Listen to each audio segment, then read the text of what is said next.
পবা উপজেলা যুবদলের বর্ণাঢ্য র্যালি অনুষ্ঠিত। বিস্তারিত থাকছে রাজশাহী থেকে লিয়াকত হোসেনের প্রতিবেদনে।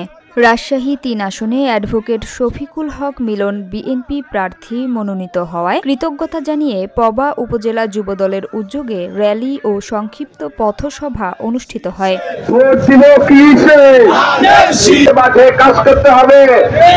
সভাপতিত্ব করেন মোহাম্মদ তাইজুল ইসলাম। প্রধান অতিথি ছিলেন নওহাটা পৌরসভার সাবেক মেয়র মোহাম্মদ মকবুল হোসেন। বিশেষ অতিথি অধ্যাপক আব্দুল রাজ্জাক।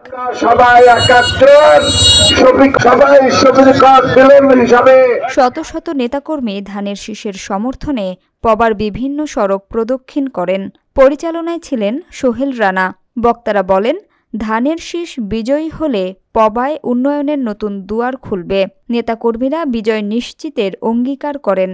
উপস্থিত ছিলেন আবুল কাশেম, রাজু আহমেদ, হাবিব, শফিকুল, আসাদুজ্জামান বাবু, রবি সাজ্জাদ, মাজদার রহমান, এছাড়াও মাসুদুর রহমান লিটন, রেজাউল করিম, শিহাবুদ্দিন, মুখলেসুর রহমান, কেটুসহ বিএনপি ও অঙ্গ সংগঠনের নেতাকর্মীরা উপস্থিত ছিলেন।